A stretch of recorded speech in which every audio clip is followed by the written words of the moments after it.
There's a lot of confusion on the left about Ukraine due to Washington's relentless propaganda machine that pours out the administration's line, but leaves out the relevant background, U.S. motivations and involvement, who the main players are, etc. They offer simply Cold War rhetoric, demonizing Putin and blaming Russian intervention totally. If you only follow the corporate media, you wouldn't know about broken agreements with NATO, the history of Crimea, Ukraine, and Eastern Europe, what alignment with NATO and the IMF means to the people there, the rise of fascism, the economic factors, Russia's interests versus those of the US and the West.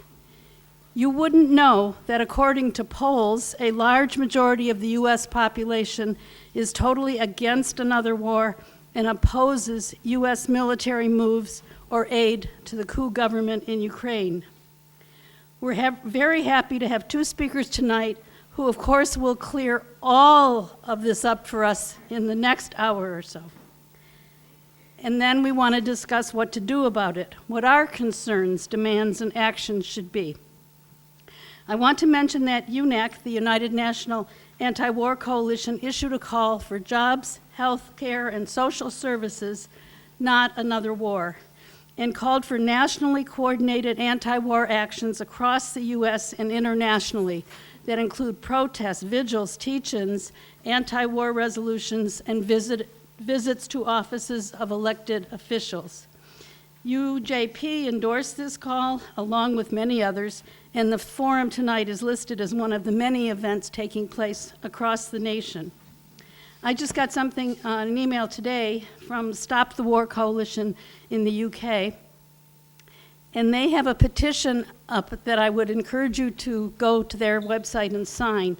It's Stop the War Coalition would be stwc@list.riseup.net.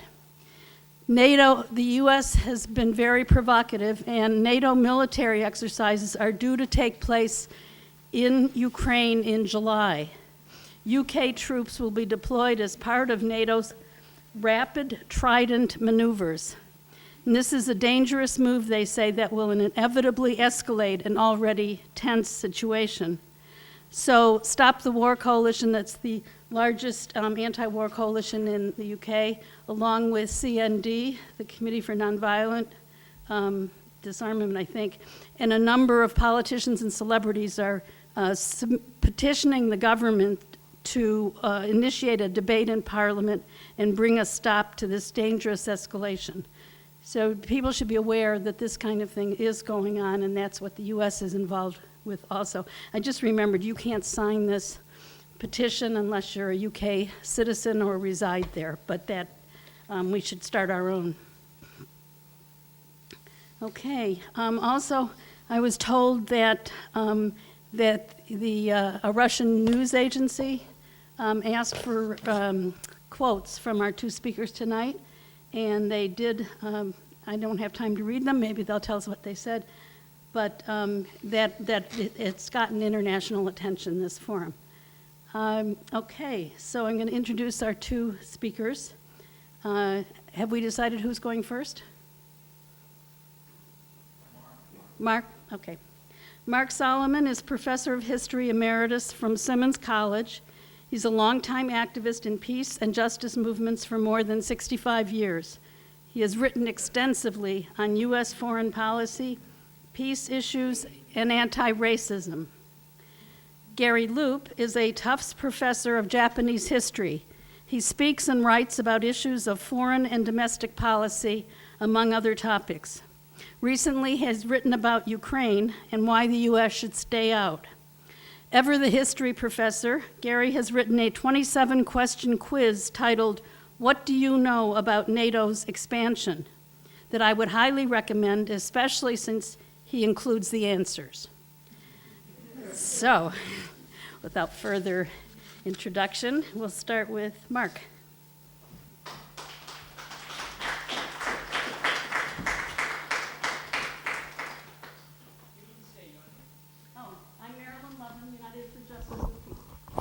Well, when one considers 65 years, I'm happy to be able to just walk up here.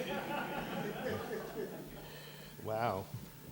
I'm a little discombobulated. I apologize. Parking was unbelievable tonight.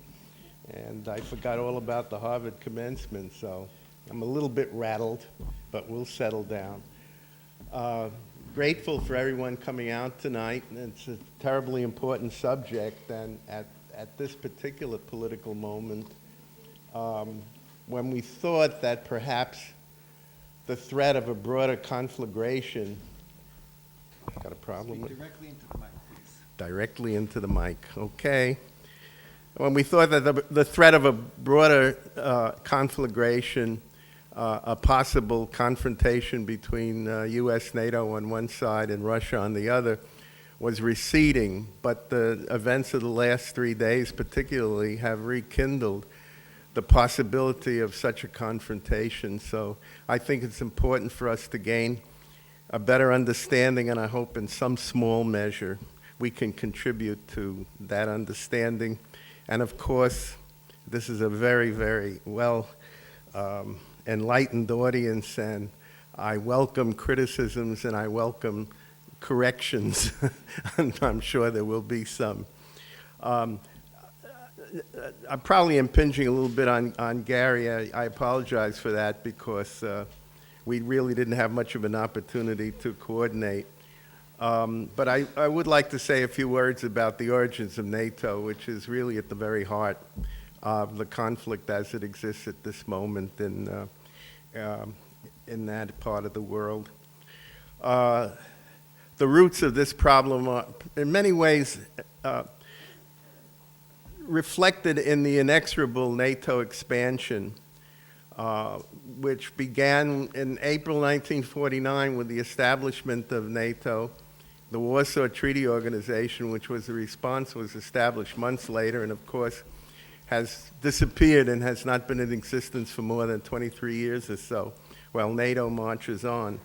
I think the critical key point regarding NATO, both its founding and its present manifestation, is that it's not only a military alliance, but it has a concrete political objective which is really spelled out in its charter, namely the notion that when it plants its NATO flag in a given country, it's there not simply to protect that country against foes, real and imagined, but also to guarantee the character of the political and economic system of that particular country, namely parliamentary systems based upon private ownership, based upon capitalism, to put it bluntly.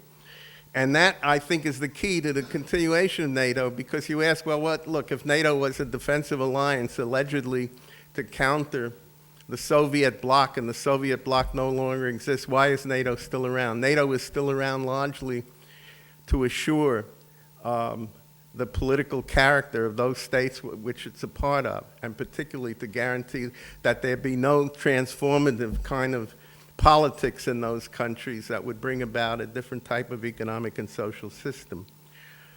Another aspect, I think, of the present situation I mentioned very briefly is the way the United States and the NATO countries are playing this latest crisis, reflected in a speech just a few days ago that Kerry gave to Secretary of State John Kerry gave to the Atlantic Council, in which he argued that U.S. global leadership, as he put it, is at stake in the Ukraine situation.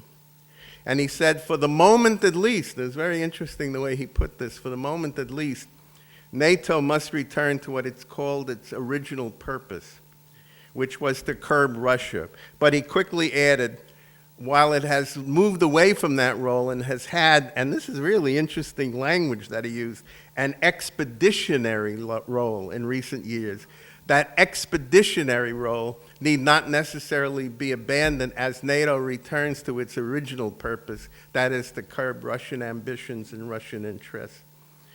So 2 points he raised in particular in his talk, which is the way this situation is being played out in the West. He said there are 2 demands that he put before fellow NATO countries.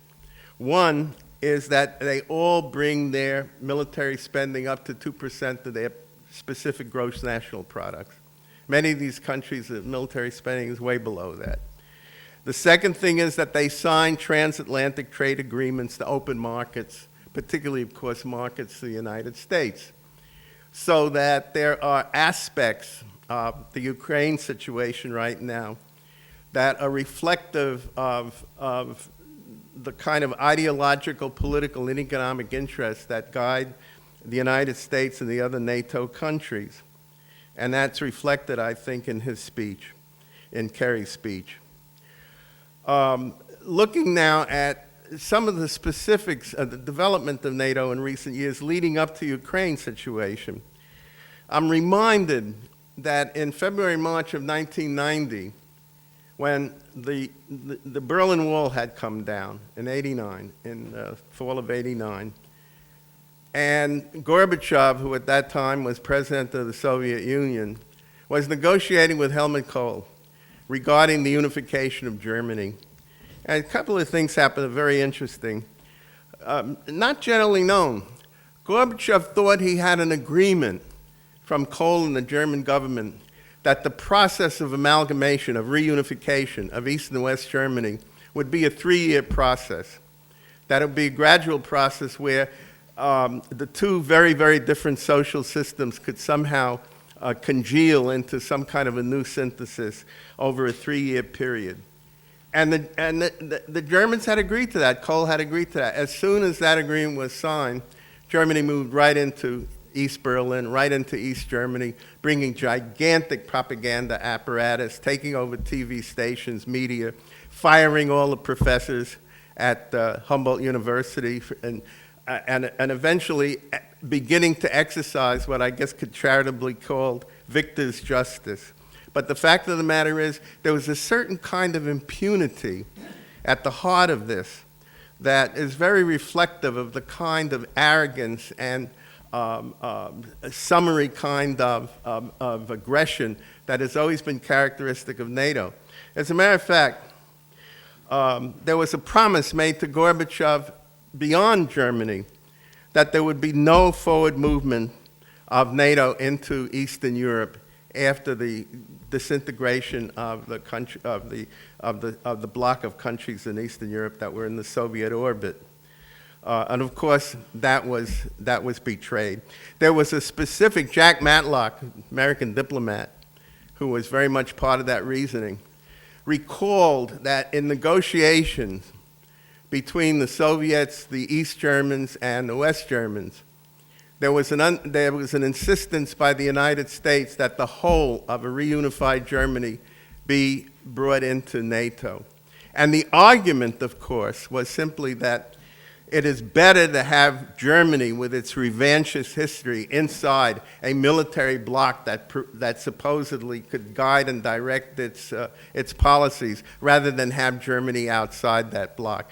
And a famous statement that Matlock made at the time was, "You agree to bring East Germany into NATO as part of a reunified Germany, and we will not advance NATO," and the quotation was, not 1 inch beyond Germany. And of course, Poland, Czech Republic, the 3 Baltic states, Latvia, Lithuania, Estonia, Romania, et cetera, are all now part of NATO. So that was cavalierly violated. And that history is critically important in understanding the responses of the Russians to the situation regarding the Ukraine, especially in view of the fact, and not generally known, I don't think, is that NATO has actually had informal relationships with independent Ukraine, Ukraine having gained its independence with the collapse of the Soviet Union. They have had those informal relations since 1995. And recently, in April of 2008, there was a NATO council meeting in Romania in which there was a kind of a summary declaration at that meeting that declared that Georgia, that is the old Soviet Georgia, not Georgia in the south here, that Georgia and Ukraine would ultimately be in NATO. And that very same year, 2008, Ukraine joined into a kind of quasi-formal partnership, as it was called, with NATO to engage in action plans, quote unquote, with NATO on a kind of advisory basis. So to think that the possibility of a coup-initiated government coming, opening the door to NATO, to put it bluntly, was not very far-fetched. As a matter of fact, given the entire history of the recent period in that part of the world, the prospect of NATO membership for Ukraine was more than potential. It was something that seemed almost inevitable had the situation persisted. However, that having been said, and I'm going to skip over, in the interest of time, some of the discussion of the actual mechanics of the coup. Some of that is pretty well known. Victoria Buland and her famous clean it up, screw the EU, the bragging about $5 billion expended through the National Endowment for Democracy to overthrow the government. I think those things, perhaps at least among progressive communities, are generally well known.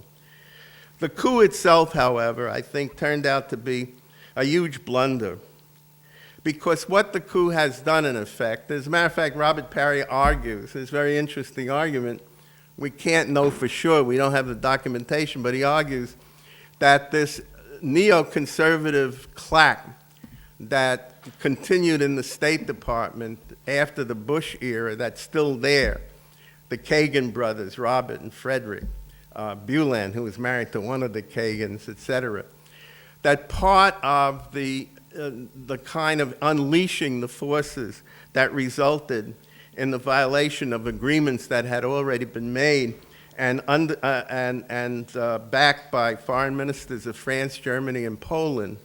I'll get to that in a moment. But that the coup itself